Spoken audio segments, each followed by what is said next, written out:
안녕하세요. 유수연입니다. 자, 이제 준동사로 넘어왔습니다. 이제 뭐 많이 왔죠? 준동사라는 게 뭐예요? 이게 중요한 거죠.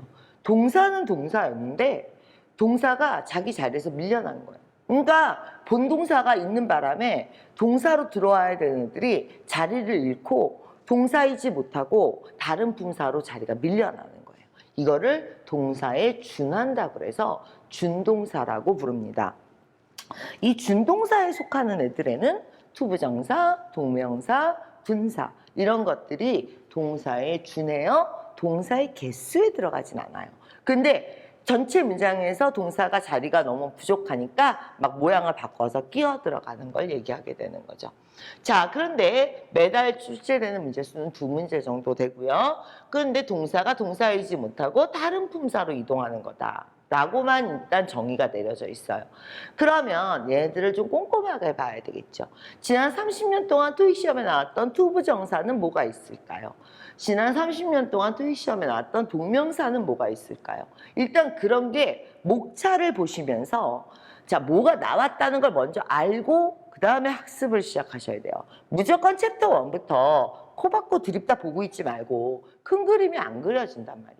큰 그림이 안 그려지면 장님 코끼리 만지기식이라고 다리만 만지고 있고 꼬리만 만지고 있고 이런 식이기 때문에 이 책은 목차가 굉장히 중요한 겁니다. 목차가 사실은 여러분들이 뭐뭐뭐를 생각해야 한다를 지시하기 때문에 목차를 좀 꼼꼼히 보세요. 자, 이런 목차요. 이런 목차가 중요하다는 거죠. 그래서 지금 1-6을 보시면 미래는 투부정사 뭐 이렇게 제목이 적혀 있어요. 이게 뭔 말일까? 자, 동사에 준한다고 그랬죠. 동사에 준한다는 건 동사가 갖고 있는 성향은 다 갖고 있다는 거예요. 그러니까 동사가 뭘 갖고 있어요? 시제를 갖고 있죠. 주어를 갖고 있죠. 목적어를 갖고 있죠. 이렇게 나름대로 할 건 다 한다는 거예요. 준동사도. 그런데 내가 여기서 뭐 하나 물어봅시다. My hobby가 is to read예요? My hobby가 is reading이에요? 내 취미가 책을 읽는 거야. 근데 투부정사도 명사조용법이 있어. 동명사도 명사가 돼. 그럼 my hobby가 is to read는 왜 틀려요? 자, 이렇게 간단한 문장도 지금 너무 생각의 기준이 없이 그때그때 막 주워 들은 걸로 떼워져 있기 때문에 배열이 차분하지가 못해요. 그러니까 한 발짝 떨어져서 우리가 큰 그림을 먼저 그려볼게요. My hobby가 is to read가 왜 안 되냐면 이게 명사조용법, 부사조용법 이런 건 잊어버리세요. 토익 시험에 그딴 건 안 나와요. 그딴 건 안 나오고 중요한 건 이런 거예요. 자, 투부정사는 기본적으로 앞으로 할 일, 미래 이런 것들에 대한 것들, 계획 이런 것들에 대해서 주로 쓰이고요. 동명사는 과거부터 지금까지 지속되는 것들 혹은 과거에 이미 있었던 과정 이런 걸 나타낼 때 쓰여요. 그럼 취미가 지금부터 앞으로 책을 읽을 거예요? 아니면 과거에서 지금까지 반복된 게 취미예요? 앞으로 할 일이 취미는 아니죠. 과거부터 지금까지 반복되고 지속되는 게 취미죠. 그렇기 때문에 my hobby는 is to read가 아니라 my hobby는 is reading이 되는 거죠. 그러니까 부사조용법, 명사조용법 이런 거 말고요. 일단 3가지 기준점을 잡아볼게요. 딱 기본적으로 얘네들도 뭘 따져봐야 된다? 시제를 따져봐야 된다. 의미상의 주어를 따져봐야 된다. 목적어를 따져봐야 된다. 이게 중고등학교 때 배웠던 거하고 목차 이름은 똑같아. 조부정사, 동명사. 근데 내용이 달라. 그래서 이게 이제 토익형에다가 몸을 맞춰보시는 거예요. 그러면 투부정사는 뭐 미래의 사실이나 앞으로 할 일, 목적을 나타내거나 과거거나 이미 발생한 것, 반복적으로 지속적으로 발생하는 것 이런 식으로 쭉 써져 있죠. 자, 이거를 쭉 한번 꼼꼼하게 읽어보시고요. 읽어봤다는 걸 전제로 저랑 문제를 한번 풀어볼게요.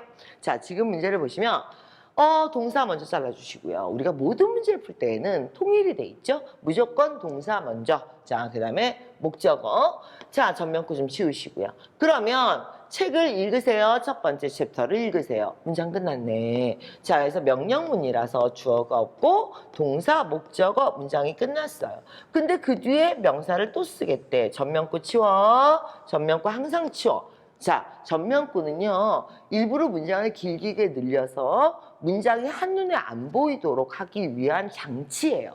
그러니까 그걸 다 끌어안고 해석을 하고 있다가는 해석은 다 되는데 답만 안 나온다니까? 자, 그럼 저번 시간에도 얘기했어요. 여기에 있어야 되는 게 뭐라고? 전치사. 근데 난 동사를 쓰고 싶어요, 선생님. 동사 쓰고 싶으면 접속사나 관계대명사를 하나 내놓으세요. 자, 접속사나 관계대명사가 없죠? 따라서 동사는 안 돼요. 이제 3개가 남았네? 그런데 explained, PP, 수동은 뒤에 지 목적을 안 데리고 다닌다니까? 그러고 나면 2개가 남았습니다. 그런데 동명사의 능동, 투부정사의 능동에 둘 다 목적어를 받을 수 있겠죠. 이제 생각해보자. 이 first chapter를 읽었는데 first chapter에 뭘 설명하고 있어? 자, 가이드라인을 설명하고 있어. 아직 설명 안 했어? 앞으로 할 거야? 이 책을 딱 폈더니 아직은 없어. 근데 앞으로 할 거야. 그럼 투부정사를 쓰세요. 그게 아니라 어제 읽어도 그 내용이겠죠. 책이나 신문이나 이런 기사 내용이나 이런 것들은 하나의 팩트라고 볼 수 있어요. 어제 읽어도 그 내용이고 오늘 읽어도 그 내용이고 내일 읽어도 그 내용이에요. 이 책 불태워서 없애버리기 전까지는 같은 내용이라고. 지속적이고 반복적이고. 그렇죠? 언제 읽어도 그 내용인 거죠. 이럴 때에는 자, 동명사를 쓰셔야 되는데 사실 동명사를 쓴다는 건 전치사를 끼고 동명사를 써야 돼요. 그러면 오늘의 explaining은 동명사라고 볼 수는 없다는 거죠. 그러면 1번 전치사를 끼고 왜? 동명사는 명사의 성향이기 때문에 그냥 막 들어가지는 못해. 명사 자리에만 들어가거든. 아니면 관계대명사가 죽었네? 그래서 뒤에 있는 동사가 죽었네? 이건 분사죠. 그런데 ing가 있네? 그래서 목적어를 받네. 그러면 앞에 내용 다시 한 번만 돌아가 볼게요. 자, 지금 보시면 동명사를 쓰셔도 의미상 맞아요. 근데 분사는 말 그대로 어떤 팩트. 제가 아까 뭐라고 했습니까? 책에 적혀 있는 내용은 변하지 않는 팩트라고 그랬죠? 현재의 사실이나 아니면 정해져 있는 팩트를 의미할 때는 뭘 쓰게 됩니까? 현재 분사를 쓰게 되는 거죠. 그래서 능동분사는 현재의 사실이나 팩트를 의미할 때 쓴다. 그러면 쓸 수 있는 건 여기서 2가지가 있는데 전치사 동명사를 쓰시거나 아니면 현재 분사, 능동 분사를 쓰시게 되는 거죠. 그래서 답은 뭐가 되는 겁니까? explaining이고 오늘의 답은 동명사가 아니라 무엇으로 봐야 된다고? 현재 능동 분사로 봐줘야 한다. 그래서 지금 책을 읽었어? 폈어? 거기에 그러한 팩트가 있어. 이제 이걸 설명해 준다라는 것을 묘사하고 있는 것이죠. 여기까지 이해 다 되셨습니까? 생각의 순서, 구조 분석 먼저 하시고요. 오답 제거 먼저 하시고요. 그 다음에 차분히 정답을 이렇게 좁혀가는 느낌으로 이렇게 진행되고 있는 겁니다. 이제 다음 챕터 보도록 할까요? 다음 챕터 들어가 보면 지금 방금 얘기했던 내용이 1-7에 있네요. 지속적인 사실을 얘기한다. 근데 현재 시제라는 건 현재 분사는 ing 분사는 자 주로 언제 많이 쓰냐면 현재에 발생하거나 정해진 사실이거나 변하지 않는 사실 이럴 때. 그런데 동명사는 주로 언제 쓰냐 하면은 지속적이고 반복적이고 특히 언제서부터 이어지는 거예요? 과거에서부터 이어지는, 현재를 거쳐서 이어지는. 그러니까 쓰임도 약간 다르고 느낌도 약간 달라요. 분사라는 건 관계대명사가 죽어서 나오는 거고 동명사는 근본적으로 명사 자리에 들어가는 거고. 자, 요런 게 중요한 건 아니지만 그래도 감각이란 건 이런 기본적인 사실에 대한 정리가 많이 되어 있을 때 감각이란 게 생기는 거기 때문에 지루해도 자꾸 들어보셔야 돼요. 자, 그래서 이 문제가 이제 최근 문제입니다. 2017년도 중반기에 시험에 나왔던 문제입니다. 한번 볼까요? is one of 중요한 자, 업무예요. 업무의 성격이 어떻더라? 업무라는 게 오늘 하루만 하는 건가요? 일회성인가요? 앞으로 할 거야? 미래예요? 아니면 지속성인가요? 자, 그래서 반복이 되는 건가요? 자, 이런 걸 한번 생각을 해보셔야죠. 이쪽 라인이면 투부정사고 이쪽 라인이면 동명사란 말이에요. 업무라는 게 오늘도 하는 거고 어제도 하는 거고 내일도 하는 거죠. 지속성이네요. 따라서 투부정사는 주어로 못 온다는 거죠.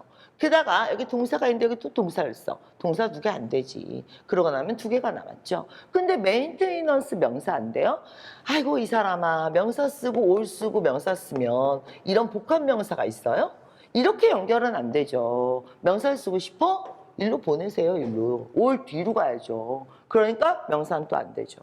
그러면 메인테이닝 하는 것이 자, 나의 업무예요. 업무라는 건 어때? 지속적인 거죠. 그래서 어제도 그 일을 하는 거고 오늘도 그 일을 하는 거고 내일도 그 일을 하겠죠. 따라서 오늘은 ing예요? 자, 동명사야, 분사야? 동명사죠. 분사는 자, 아까도 얘기했지만 분사는 이러면서 형용사 역할을 하는 거고 얘는 이러면서 명사 역할을 하는 거라니까 명사 자리에 가서 앉는 거라니까 근데 특이한 건 지 목적어를 데리고 가서 앉죠. 그러다 보니까 동명사 주어이면서 어디로 갔나? 동명사 주어이면서 목적어를 받으면서 문장 전체에서 주어 역할을 하면서 그리고 task 꼭 알아놓으세요. 이게 이제 업종이나 업무 그러니까 내가 우리 회사가 차를 만들어 업종이죠? 근데 그게 오늘만 만들어? 아니잖아. 어제도 만들고 오늘도 만들고 내일도 만들고. 그러니까 we are specialized we are가 아닌데 죄송합니다. We specialize in manufacturing a car 이런 식으로 묘사하게 되는 거죠.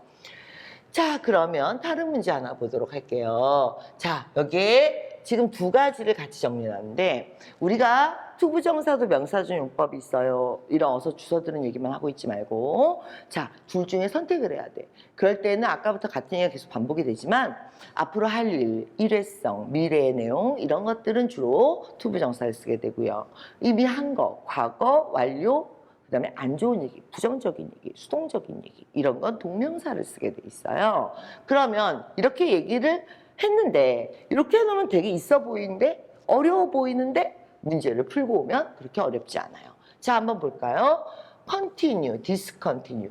continue였으면 계속하는 거였으면 그건 좋은 뜻인데 discontinue 뭐죠? 나쁜 뜻이죠. 중단하는 거죠. 그러면 여기에 지금 여기에도 나오고 있지만 부정적인 의미는 뒤에 목적어를 무엇으로 받는다? 동명사로 받는다. 그러니까 답은 making이 되겠죠. 이렇게 문제를 하나 풀고 풀이 과정을 보고 오히려 이론으로 오시면 이론이 훨씬 더 이해가 쉽게 됩니다. 왜냐하면 이론이라는 게 그냥 딱 봤을 때는 하고 이렇게 들어오거든. 그리고 뭔가 되게 어려워 보이고 있어 보이고 하지만 실제로 여러분들이 그 밑에 있는 문제와 생각의 순서를 한 번이라도 훑어본 다음에 다시 넘어오면 지금도 보시면 이 내용들 한번 볼까요? 뭔가 부정적인 거, give up, 중단하다, quit, 중단하다, 놓치다, avoid, postpone 이런 것들이요. 이런 것들은 다 무엇을 목적으로 취한다? 동명사를 목적으로 취한다. 이렇게 정리가 되는 거죠.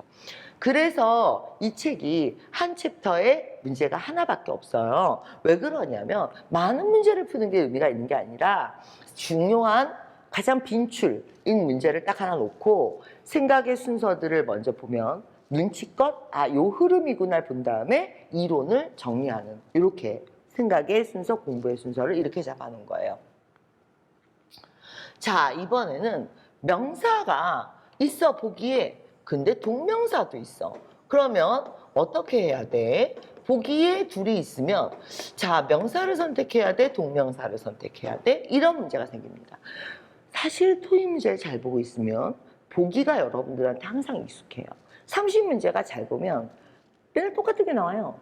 A, B, C, D 형용사 하나, li 붙은 부사 하나, 동명사 하나, 투부정사 하나, 아니면 명사 하나, 동명사 하나.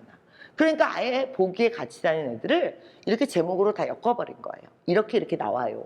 자, 명사랑 동명사 같이 있으면 항상 답의 원칙은 우리 명사 때 배웠죠? 뭐라고 배웠습니까? 항상 답의 원칙은 명사입니다. 왜냐하면 기본 품사가 우선 되는 거예요. 그런데 그 명사가 쓰임이 너무 적어서 내가 하고 싶은 말을 다 커버를 못해. 난 그 명사를 갖고 이 얘기도 하고 싶고 저 얘기도 하고 싶은데 그럴 때는 다른 품사에서 빌려오게 되는 겁니다. 자, 그래서 예를 들면 명사가 for 하고 전치사 뒷자리니까 무조건 명사자리죠. 그런데 그게 아니라 명사는 명사인데 뒤에 목적어를 받고 싶어. for 목적어 끝난 게 아니라 자, 밑줄 뒤에 또 목적어가 있어. 이럴 땐 동명사죠. 그러니까 명사가 답의 원칙이지만 동명사가 답이 되는 경우는 첫 번째 경우 뒤에 목적어가 있는 경우, 두 번째 경우 자, 명사와 동명사가 뜻이 다른 경우, 그 다음에 세 번째 경우 복합명사 planning department 이런 식으로 accounting department 이런 식으로 그 다음에 기존의 명사가 없어. 예를 들면 training은 기존의 명사가 없죠. 이런 경우에는 원래 명사가 답의 원칙이지만 동명사가 이 네 가지 경우일 땐 답이 된다. 자, 멈추고 앞으로 보기에 명사와 동명사 같이 있으면 무조건 명사 찍으세요. 만약에 동명사를 답을 하고 싶어. 네 개 중에 대답해. 왜 동명사인지. 대답 못해? 그럼 동명사를 답으로 가지 마세요. 자, 그러면 우리가 한번 문제를 풀어보도록 하죠. 전면구 닫아. 그러고 나면 전치사, 나 명사 쓰고 싶어. 명사. 그죠? 명사를 쓴다고 했으니까 너는 답이 아닐 것이고 나는 그래서 얘가 답인 줄 알았다. 근데 우리가 명사 챕터에서 배울 때 명사는 뭐부터 떠올려 그랬냐? 가사냐? 불가사냐? 사람이야? 사물이야? 이것부터 떠올리라고 그랬거든요. 그런데 한번 보도록 할게요. positioned with 사람인데 사람이 탑 위에 올라가 있어요. 그러니까 박스 위에 사람이 올라가 있나? 이게 사람 명사짜리인가? 이런 생각이 들죠. 그러면서 이제 우리가 짝을 맞춰가죠. read 명사, read 명사 없죠? 그래서 뭘로 갑니까? reading으로 가죠. 되셨습니까? 여기까지? speak, 말하다 명사. speech는 연설이에요. speech는. 그러니까 read의 명사가 없어서 어디서 빌려와? 동명사에서 빌려오죠. reading. speak의 명사가 없어서 speaking으로 쓰죠. 그럼 write는 명사가 뭘까요? write의 명사가 없으니까 자 동명사에서 빌려와야죠. writing. 이럴 때는 메모라는 뜻이 되겠죠. 여기까지 이해 다 되셨습니까? 그럼 이 문제는 명사가 원칙이긴 하지만 우리가 또 명사를 배울 때 생각의 순서 배웠거든. 명사가 있으면 사람이야 사물이야 이런 걸 따진다고 배웠거든. 사람이 들어올 자리가 아니거든. 그리고 또한 read의 명사, write의 명사, speak의 명사 이쪽 라인이 무슨 라인이에요? 기존의 명사가 없어서 동명사에서 명사를 빌려오는 그런 라인이 되게 되는 거죠. 여기까지 이해 다 되셨습니까? 자 그러면 다른 준동사 문제들도 한번 보도록 하죠. 자 지금 보면 in의 목적어예요. 이렇게 됐죠? 여러분들 보시면 이제 이게 helpfully 여러 가지 뜻이 있다라고 생각하실 수 있는데 토익에서는 이런 걸 굉장히 중요시 여깁니다. 별거 아닌데 자 reflective of 하면은 이게 그냥 사실은 동사처럼 쓰인 거예요. 한 단어로 가면 뭐가 됩니까? reflect가 되죠. 예를 들어서 be supportive of는 한 단어로 가면 support가 되고요. 그 다음에 또 어떤 게 있을까요? be indicative of는 한 단어로 가면 indicat이 됩니다. 그러니까 이거 전체를 그냥 하나의 동사로 보셔도 돼요. 그랬을 때 돕다 이런 얘기인데 도울 수 있죠. 도움이 유용하죠. 도움이 될 수 있고 자 그런데 무엇을 돕느냐는 거죠. 책을 도울까요? 아니면 찾는 것을 도울까요? 책을 돕는 거면 앞에 형용사가 와야 되고요. 찾는 것을 돕는 거면 답이 동명사가 돼야 돼요. 다시 한번 볼까요? 여기 보시면 제가 아까 뭐라고 했어요? 동명사를 받았느냐? 실제 목적어가 명사를 받았느냐? 여기는 PP나 형용사가 나오죠. 있어도 그만이고 없어도 그만이고 by가 어디 가서 걸린다고? 얘는 step 가서 걸린다고. 얘는 어디 가서 걸린다고? bring 가서 걸린다고. 여기 다시 가볼까? 자, 책을 도와요? 찾는 행위를 도와요. 네, 여기 책이 있어. 책을 도와봐. 책을 어떻게 돕습니까? 책을 도울 순 없죠. 그러면 찾는 것을 돕겠죠. 즉 행위를 돕는다는 거죠. 뒤에 있는 명사를 돕는 게 아니라 행위를 돕는 거니까 여기에는 분사 형용사가 아니라 자 뭐가 나와야 돼요? 동명사가 나와야 되죠. 그런데 전치사 뒤에는 투부정사를 안 썼겠죠, 여러분들이. 그 다음에 will locate는 동사잖아요. can be도 동사인데 문장에 동사가 두 개 들어오면 안 되죠. 이렇게. 그래서 700대들은 그냥 간신히 해석해서 간신히 정답을 찾는 수준을 반복해요. 적당히 맞고 적당히 틀리고 적당히 이해하고 적당히 알고 적당히 모르면서 적당한 점수가 나오죠. 그렇게 해서는 매번 700대밖에 안 되고요. 8, 900대로 올라오시려면 이렇게 오답을 완벽하게 휘어잡으셔야 돼요. 공부에도 리더십이 있다고 했습니다. 그러니까 900대로 올수록 오답 정리에 힘을 많이 주고요. 그 다음에 점수가 좀 낮으신 분들일수록 해석해서 말이 되는 거, 정답을 찾는 식으로 공부가 진행이 되죠. 그러니까 똑같은 문제를 풀었다고 해도 내용적인 면이 많이 다른 거예요. 실제로는 공부의 내용적인 면이. 이제 마지막 문제인데 가장 많이 나왔고 그 다음에 보기를 계속 바꾸면서 나와요. 이게 얘네들만 나오는 게 아니라 바꾸면 그만이에요. 그러니까 투부정사 하나, 전치사 명명사 하나, 전치사 명사 하나 막 이러면서 이 포맷 자체가 토익에서는 가장 오래됐고 가장 많이 나오고 있는 포맷이라고 생각하시면 됩니다. 자, 보기에 주로 많이 주는 게 일단 얘예요. as a promotion. 그런데 지금 as a promotion 그러면 무슨 일이 생기냐? as를 전치사로 봐야 돼? as를 접속사로 봐야 돼? 이런 문제가 생깁니다. as가 전치사면 뒤에 있는 research를 받을 수가 없고 또한 as가 전치사면 동격이 되는데 government가 동격이 research하고 동격이 아니거든요. 그럼 as 전치사 물 건너 간 거고 as가 접속사야. 그럼 주어가 단순해? research가 s 붙어야지. 접속사 물 건너 갔죠. 그래서 오답으로 많이 주는 애가 일단 as 명사 이거 많이 줍니다. 이런 문제 형태에서. 그 다음으로 많이 주는 게 뭐냐면 as promoted 접속사 다음에 pp가 있어. pp가 있으면 뒤에 있는 명사 research를 못 받죠. 그러니까 줄래면 뭘 줬어야 되는 거야? 접속사 뒤에 ing를 줬어야 목적어를 받으면서 이렇게 떨어지거든. 그러니까 이제 오답을 많이 주는 게 어떤 형태냐 여러보세요. 이 문제 자체는 굉장히 시험에 자주 나오는 패턴입니다. 지금. 자, for the promoting. 여러분들 동명사가요. 뒤에 목적어를 이렇게 받으면요. 동사의 성향이 강하기 때문에 덜을 못 받아요. 그러니까 동명사가 혼자 쓰일 때 관사를 받을 수 있는 거지. 동명사가 뒤에 목적어를 받으면 관사를 취하지 않습니다. 요런 거. 그 다음에 to be continued. 수동태잖아. 수동태 목적어 안 받아요. 이런 식으로 이제 오답을 조합하기 나름이에요. 이 패턴을 굉장히 좋아합니다. 근데 투부정사가 앞쪽으로 나오면 이게 먼저 얘네가 먼저 발생하고 이게 미래예요. 앞으로 뭐뭐 하기 위해서야. 그런데 전치사하고 동명사가 나오면 자, 주절이 뭐가 되는 거예요? 얘가 미래예요. 얘가 먼저 발생하는 거야. 그러니까 누가 먼저 발생하냐를 봐야 된다는 거지. 얘는 투부정사가 앞으로 미래. 얘는 주절이 앞으로 미래. 얘는 투부정사는 주절이 먼저 발생하는 거. 동명사는 동명사가 먼저 발생하는 거야. 이게 뭔 소리예요? 그 얘기를 해봅시다. 홍보하는 게 먼저야? 리서치를 진행하는 게 먼저야? 아니면은 그란트, 자 지원금을 받는 게 먼저야? 지원금을 받아야 리서치를 빠르게 진행할 거 아닙니까? 리서치 빠르게 다 진행하고 난 다음에 지원금 받아? 자, 뭐 먼저야? 지원금 받는 거 먼저야? 리서치를 빠르게 진행하는 게 먼저야? 지원금을 받는 게 먼저죠. 이걸 받아야 리서치를 진행할 거 아닙니까? 목적, 미래, 다음, 행동. 따라서 답은 뭐가 돼야 됩니까? to promote이죠. 근데 이게 바뀌었어. 그란트가 앞으로 나왔어. 그러면 답은 C가 되겠죠. 왜? 그란트를 받는 게 먼저니까. 그러니까 by 그란트를 받음으로써 이게 앞으로 나왔으면 답이 C고요. 아니면 그란트가 뒤로 갔어? 홍보 앞으로 할 거야? 홍보라기보다는 여기서 촉진시키라는 뜻이죠. 빠르게 하다. 이런 뜻으로 보셔야겠죠. 진행하다. 이런 뜻으로. 그래서 지금 보면 앞문장과 뒷문장이 바뀌면 답이 투부정사, 동명사도 바뀌게 되는 거거든요. 이런 데서 함정을 많이 판다는 거죠. 그러다 보니까 눈엔 이거요. 어서 많이 봤어요. 근데 매번 답이 안 나오죠.